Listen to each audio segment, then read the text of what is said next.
ये सरकार इतनी कमजोर, ये सरकार इतनी बुज़दिल कि आज उन्होंने क्योंकि उन्होंने अगर इसका किसी का दोष दिया तो टूर ऑपरेटर्स को दोष दिया। श्री गौरव गोगोई।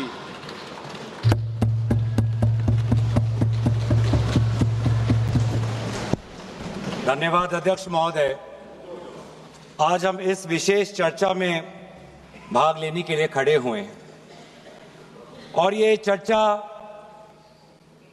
इसलिए हो रही है क्योंकि हाल में ही जो युद्ध हुआ वो एक सूचना का युद्ध था। एक प्रकार से हम पड़ोसी देश और दुनिया भर को सच्चाई की सूचना देना चाहते थे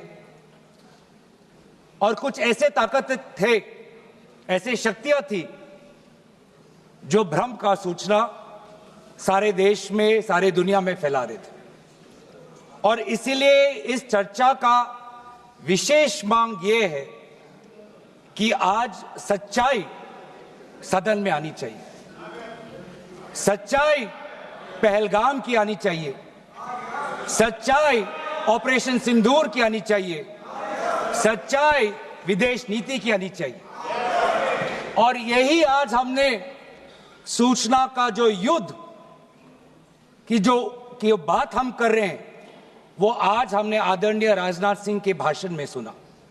बहुत से सूचनाएं दी उन्होंने, बहुत से जानकारी दी, लेकिन रक्षा मंत्री होने के नाते ये नहीं कहा कि पहलगाम में दहशतगर्द कैसे आए, ये नहीं कहा कि बेसारन में जहां पर 1000 लोग जाते हैं, खुशियां मनाते हैं, कैसे 5 दहशतगर्द वहां पर जाकर 26 लोगों की गोलियों से छलनी करते हैं। ये सूचना रक्षा मंत्री ने नहीं दी। यही है सूचना का युद्ध कि इतनी जानकारी देते हैं कि कभी कभी सवाल पूछना भी भूल जाते हैं। और आज ये है हमारे विपक्ष का कर्तव्य कि हम सवाल पूछेंगे देश हित में, राष्ट्र हित में। आज देश ये जानना चाहता है कि वो 5 दहशतगर्द कैसे घुसे और उन दहशतगर्दों का भी मकसद था। पाकिस्तान से आए हुए वो दहशतगर्दों का क्या मकसद था? उनका मकसद था कि जम्मू कश्मीर की अर्थव्यवस्था को तनाव करना, विनाश करना। उनका मकसद था कि भारत देश में एक सांप्रदायिक वातावरण का जन्म देना। उनका मकसद यह था कि भारत और पाकिस्तान का एक हाइफिनेशन होना, यह था उनका मकसद। लेकिन सर, मुझे दुख है कि आज राजनाथ सिंह जी ने सैनिकों की बात तो की, लेकिन जो हमारे भारत की जो आवाम है, जो जनता है, जो उन्होंने पाकिस्तान के दहशतगर्दों का पूरी जो मंशा है उस पर उन्होंने पूरा नकारा और हम एकजुट रहे। मुझे भारतीय होने का गर्व है। हमने देखा बेसारन में कि किस प्रकार से जम्मू और कश्मीर के लोगों ने पूरे देश भर से आए हुए जितने भी पर्यटक थे उनकी मदद की। हमने ये देखा कि किस प्रकार से देश भर के जो पर्यटक जो जम्मू कश्मीर में थे उन्होंने अपने जम्मू कश्मीर के भाइयों को धन्यवाद दिया। हमने ये भी देखा कि कैसी एक विधवा हिमांशी नरवाल ने कहा कि मैं नहीं चाहती कि मेरे जो पति जिसको लेके आज राजनीति हो रही है उसके शव पर देश में हिंदू मुसलमान की राजनीति हो, मैं नहीं चाहती। यह है हमारे देश की संस्कृति और यह था मंशा पाकिस्तान का। और मैं ये भी गर्व महसूस करता हूं कि सारे विपक्षी राजनीति दल हम सब एकजुट होकर, राहुल गांधी जी ने एक साफ साफ कहा कि हम सरकार के साथ हैं और सरकार को पाकिस्तान को एक ठोस मजबूत कदम देना ही पड़ेगा। लेकिन देश ये भी जानना चाहता है, वे 26 लोग जो जिनके परिवारों में आज कोई गुजर गया, वे ये भी जानना चाहता है कि 100 दिन गुजर गए और वे 5 दहशतगर्दियों को यह सरकार पकड़ नहीं पाई।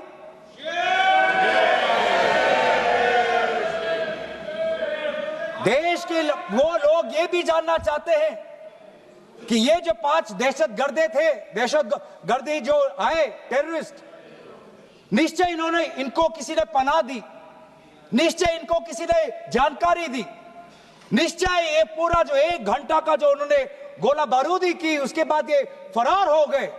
उनको फरार होने में भी किसी ने उनकी मदद की, और आज भी ये 100 दिन हो गए और सरकार के पास कोई जवाब नहीं। आज आपके पास ड्रोन है, आपके पास पेगासस है, आपके पास सैटेलाइट है, वहां पे सीआरपीएफ है, वहां पे बीएसएफ है, वहां पे सीआईएसएफ है, वहां पे आदरणीय गृह मंत्री कुछ दिन पहले ही गए थे पूरा रिव्यू लेने के लिए, और आप किसी को पकड़ नहीं पाए। ये कैसी है, ये कैसा बंदोबस्त? आपने कहा कि आर्टिकल 370 के चले जाने के बाद जम्मू कश्मीर सेफ है, जम्मू कश्मीर में आइए, लोग आए, लोगों ने अपने आप को सुरक्षित महसूस किया, लेकिन बेसारन में देखा कि कितने वो निहत्थे थे, कितने वो असहाय थे, कि लगभग 1 घंटा लगा एक एम्बुलेंस उनके पास पहुंचने के लिए। पुलिस पर अगर आर्मी भी आई तो चल के आई। और सर, मैं वो नजारा भूल नहीं सकता, एक मां और एक बेटी चल के नीचे आ रही थी, एक भारत के सिपाही को देखा और सिपाही को देखकर वो रो पड़े, खुशी से नहीं, डर से, क्योंकि उनको लगा कि वे दहशतगर्द जिन्होंने सिपाहियों का यूनिफॉर्म पहनकर वहां पर लोगों को मारा, आज वही दहशतगर्द आज पहाड़ के नीचे उनका इंतजार कर। उस भारत के सिपाही को कहना पड़ा कि मैं भारतीय हूं, तुम डरो मत, मैं भारतीय हूं, तुम सेफ हो, सुरक्षित हो। ऐसा दहशत उन्होंने महसूस किया। इस दहशत के ऊपर, इस डर के ऊपर आदरणीय राजनाथ सिंह एक शब्द तो कहते, आप एक शब्द तो कहते, ये आपकी भी जिम्मेवारी है राजनाथ जी, ये आपकी भी जिम्मेवारी है, रक्षा मंत्रालय का भी जिम्मेवारी है। बार बार हम ये देख रहे हैं सर कि आदरणीय गृह मंत्री जाते हैं, कहते हैं कि बहुत अच्छा बंदोबस्त हो गया है, टेररिज्म के हमने उनकी रीढ़ की हड्डी तोड़ दी, तब भी उरी होता है, तब भी बालाकोट, तब भी पुलवामा होता है, तब भी पहलगाम होता है। अंत में जाके जिम्मेवारी कौन लेता है? जम्मू कश्मीर के लेफ्टिनेंट गवर्नर नहीं। अगर जिम्मेवारी किसको लेनी पड़ेगी तो आदरणीय गृह मंत्री आपको लेनी पड़ेगी, नैतिक जिम्मेवारी आपको लेनी पड़ेगी। आप लेफ्टिनेंट गवर्नर के पीछे नहीं छुप सकते, आप लेफ्टिनेंट गवर्नर के पीछे ये केंद्र सरकार नहीं छुप सकती, क्योंकि गृह मंत्री खुद वहां पे थे कुछ ही हफ्ते पहले, खुद उन्होंने सिक्योरिटी का रिव्यू लिया कि आपके पास जानकारी नहीं थी। और सर, ये सरकार इतनी कमजोर, ये सरकार इतनी बुज़दिल कि आज उन्होंने इस सर में, क्योंकि उन्होंने अगर इसका किसी का दोष दिया तो टूर ऑपरेटर्स को दोष दिया कि टूर ऑपरेटर्स बिना अनुमति के द्वारा, बिना लाइसेंसेस के द्वारा लोगों को बेसहारा ले जा रहे, हमें तो पता ही नहीं था। ये है इनका कारण, ये बताना चाहते हैं। तो सर, यही तो दुख की बात है कि कहीं ना कहीं एक सरकार में एक अहंकार आ चुका है। इंटेलिजेंस और सिक्योरिटी जो फ्रेमवर्क है, एस्टैब्लिशमेंट है, जो लोग हैं जो निर्णय लेते हैं इंटेलिजेंस और सिक्योरिटी की, आज उनमें एक अहंकार आ गया है कि चाहे जितनी भी बड़ी गलती हो उन पर कोई सवाल नहीं उठा सकता। लेकिन आज हम सवाल उठा रहे हैं, आज हम सवाल उठा रहे हैं, आज हम सवाल उठाएंगे। प्रधानमंत्री मोदी जी, आपको, आप सऊदी अरब में थे, आप जब वापस आते आपका पहला नैतिक कर्तव्य होता कि पहलगाम आप जाते, लेकिन आप पहलगाम नहीं गए, एक सरकारी कार्यवाही के लिए आप बिहार गए और चुनावी भाषण दिया। देश के मुखिया सऊदी अरब में थे, पूरा कार्यक्रम उन्होंने संपूर्ण किया, वापस आए और वो पहलगाम भी नहीं जा पाए और बिहार में जाके चुनावी भाषण दे रहे हैं। अगर पहलगाम में कोई गया तो हमारा नेता राहुल गांधी गया।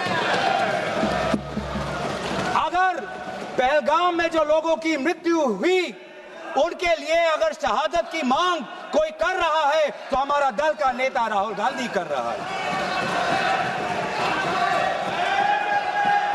राहुल गांधी जी बदामी के कंटोनमेंट में गए। सर मैं बोलूं? Sir house in order. Sir house in order में sir house is not in order में रहेगा सर। टाइम लेकिन आप तथ्यों पे बोले, गलत सूचना नहीं दे सदन में, गलत सूचना नहीं मत दे। हम बोलिए इसके ऑर्डर में लाइए सर। कोई सदन में गलत तथ्य नहीं रख सकते आप। सर मैं बोलूं सर कैमरा आएगा मेरे पे। धन्यवाद। आदरणीय अध्यक्ष महोदय, अब बात आती है ऑपरेशन सिंदूर की। आज मैं राजनाथ सिंह जी का भाषण सुन रहा था।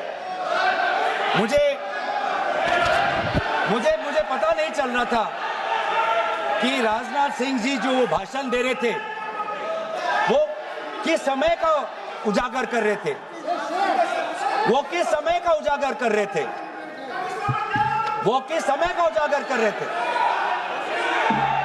क्या वो 2016 के बाद क्या उन्होंने ये नहीं कहा कि हम घुस के मारेंगे और पाकिस्तान को आज वो उनका जो भी टेररिस्ट इंफ्रास्ट्रक्चर है उसको खत्म कर देंगे? वही बातें तब की, वही बातें पुलवामा की बात की कि पुलवामा के बाद आज हमारे लड़ाकू जहाज अब गए हैं, अब पाकिस्तान अब कभी भी भारत पर उंगली नहीं दिखा सकता। और उसके बाद आज दोबारा वही बातें कर रहे हैं, कि हम घुस के मारे, हमने ये किया, फलाना किया।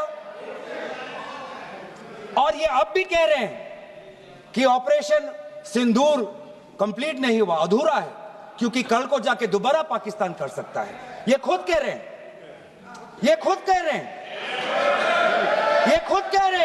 कि इसके पश्चात भी पाकिस्तान कल को जाके कर सकता है। तो ये ये जो सफल कैसे हुआ? फिर क्या सफल हुआ? आज ये खुद कह रहे हैं कि हमारा मकसद युद्ध का नहीं था। हम पूछना चाहते क्यों नहीं था, होना चाहिए था। आज उन्होंने खुद कहा कि हमारा मकसद जमीन लेने का नहीं था। क्यों नहीं था? पाकिस्तान ऑक्यूपाइड कश्मीर अगर आज नहीं लेंगे तो कब लेंगे? ये उन्होंने खुद कहा कि हमारा मकसद था टेररिस्ट के इंफ्रास्ट्रक्चर पर आक्रमण करना। तो क्या हमने उरी के समय नहीं किया? क्या हमने पुलवामा के समय नहीं किया? लेकिन उसके पश्चात भी पाकिस्तान का इतना साहस कि आज उन्होंने पहलगाम में जो पिछले 20 वर्षों में हमारे भारतीय नागरिकों पर सबसे दर्दनाक अगर हमला हुआ है तो आपके समय पे हुआ है। आपके समय में उरी हुआ, आपके समय में पुलवामा हुआ और आपके समय में आज पहलगाम हो रहा है। कुछ बातों का उजागर किया, कुछ किताबों का भी उजागर किया।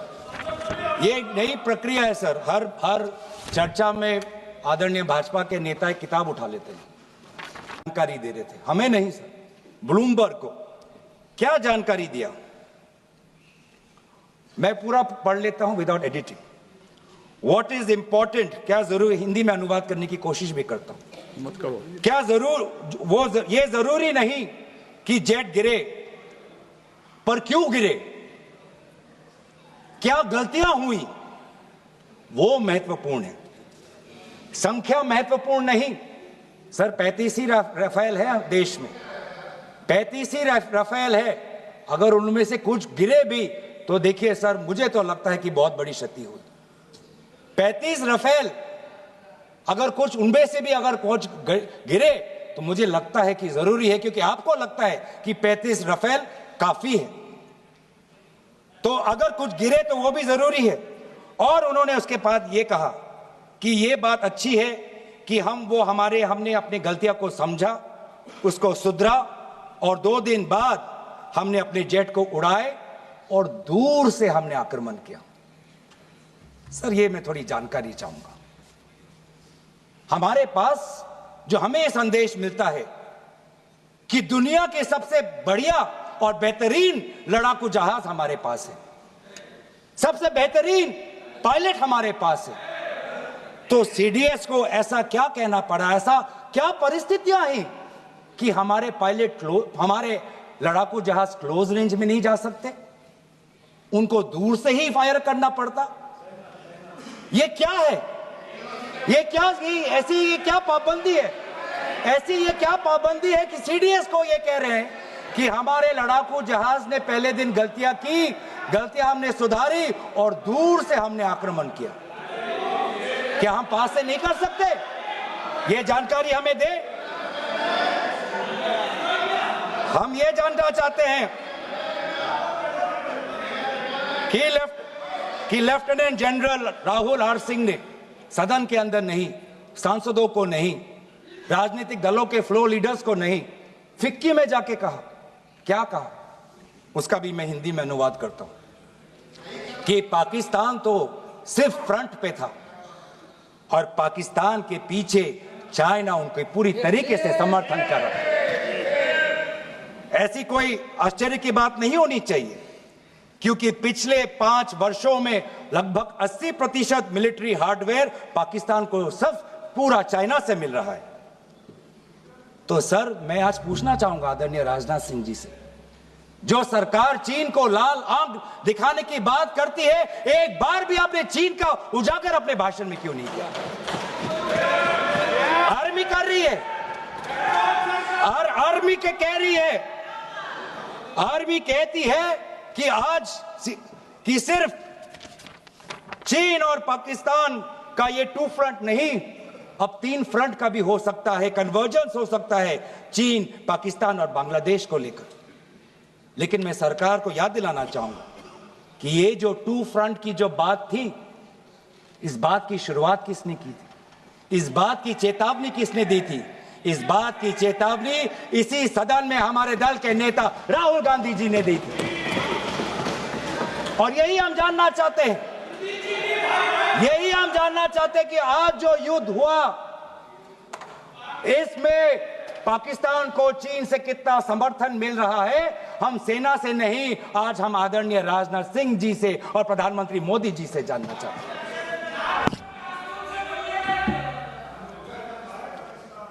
और सर, इंडोनेशिया में जो डिफेंस अटैचे है, उसने तो ताज्जुब की बात कह दी। उसने क्या कहा sir? India defence attache group captain Shiv Kumar ने, हिंदी में दोबारा अनुवाद करता हूं, कि भारत ने लड़ाकू जहाज खोए तो खोए इसलिए क्योंकि कुछ मिलिट्री टारगेट्स पर आक्रमण करने पर पाबंदी थी। क्यों? क्या पाबंदी थी? ऐसे क्या ये राजनीतिक कंस्ट्रेंट्स थे? आपने कहा कि 9 टारगेट पे हमने आक्रमण किया, लेकिन हमें यह भी सूत्रों से जानकारी और मीडिया में आया है, और लेफ्टिनेंट जनरल राहुल सिंह ने खुद कहा कि पहले 21 टारगेट्स चुने गए थे और 21 से फिर 9 हुए। क्यों हुए? आज मैं ये जानना चाहता हूं कि पिछले 20 वर्ष में सबसे घातक आक्रमण हमारे महिलाओं पर हुआ, हमारे बच्चों पर हुआ, भारत के आत्मा पर हुई। हमने सबने वो दहशत को अनुभव किया, हम सब एकजुट हुए, हमने पूरी तरीके से समर्थन प्रधानमंत्री मोदी जी को दी कि अब जाइए। और ऐसा एक माहौल बन चुका था कि देश किसी भी कीमत चुकाने के लिए तैयार था। पूरा देश प्रधानमंत्री मोदी जी के साथ था, विपक्ष प्रधानमंत्री मोदी जी के साथ था। और अचानक 10 मई के दिन पे हमारे राष्ट्रदूत कहते हैं कि हम पाकिस्तान पर हमला करेंगे, और शाम के 10 मई को सूचना आती है कि पाकिस्तान के साथ अब युद्ध पर हम परिणाम दे रहे हैं, सीज फायर हो गया। क्यों हुआ? हम आदरणीय प्रधानमंत्री मोदी जी से जानना चाहते थे, अगर पाकिस्तान वाकई में अपने घुटने टिकने के लिए तैयार था तो आपने क्यों रुका? आप क्यों रुके और किसके सामने आप झुके? किसके सामने आपने सरेंडर किया? किसके सामने आपने सरेंडर किया? वो अमेरिका के राष्ट्रपति जो 26 बार आज कह चुके हैं कि व्यापार को लेकर उन्होंने भारत और पाकिस्तान को सतर्क किया और दोनों को मजबूर किया कि वो इस जंग को छोड़े। 26 बार। आज राष्ट्रपति ट्रंप खुद कहते हैं कि 5-6 जेट गिरे हैं। एक एक जेट करोड़ करोड़ अरब अरब रुपयों का है, मिलियंस एंड मिलियंस का है। इसलिए हम जानना चाहते हैं, आज हमें स्पष्ट रूप से आदरणीय राजनाथ सिंह जी बताएं, देश पर विश्वास करें, देश में वो साहस है सच्चाई सुनने की। आज आप बताएं कितने लड़ाकू जहाज गिरे? हमारे में वो साहस है, क्योंकि ये सूचना, ये सच्चाई सिर्फ देश के नागरिकों के लिए नहीं, ये सूचना, ये सच्चाई हमें देश के जवानों को भी देना है। आज उनसे भी झूठ कहा जा रहा है, उनके बीच में भी भ्रम फैलाया जा रहा है। हम उनकी जो सच्चाई है आज हम सदन के अंदर लाना चाहते हैं। और सर, बात में आती है विदेश नीति की। किस मुंह से हम कहें कि विदेश नीति आज सफल हुआ है? किस मुंह से कहें? ये आदरणीय राजनाथ सिंह जी, शंगीला में जो डायलॉग हुआ, उस डायलॉग में जो ड्राफ्ट जो आया, जिसको भारत सरकार ने नकारा, वो ड्राफ्ट बनाने में हमारे ही कुछ सहयोगी देश थे, जिनका नाम मैं नहीं लेना चाहूंगा। लेकिन ऐसे देश जिसको हम परंपरागत दोस्त हम मानते हैं, ट्रेडिशनल एलाइज मानते हैं, आज उन्होंने भी इंडिया और पाकिस्तान को हाइफिनेट कर दिया। और आप ये शब्दों के खेल से आप खुश हो कि ब्राजील के डॉक्यूमेंट में पाकिस्तान, ये जम्मू कश्मीर का पाकिस्तान का भी नहीं, ब्राजील के डॉक्यूमेंट में सिर्फ जम्मू कश्मीर में जो दहशतगर्दी हुई उसी की निंदा हुई, पाकिस्तान की निंदा नहीं हुई। पर आप उससे खुश हो? अगर आप उससे खुश हो तो मैं जानना चाहूंगा, जो $1 बिलियन का आर्थिक सहायता IMF ने दिया पाकिस्तान को, उस पर आपको क्या कहना है? हम जानना चाहेंगे, जो ADB एशियन डेवलपमेंट बैंक से 800 मिलियन का आर्थिक सहायता जो मिलेगा पाकिस्तान को, आज भारत उस पर क्या रवैया? वर्ल्ड बैंक का जो $40 मिलियन आ रहा है, और ये पैसा किसको जाएगा सर?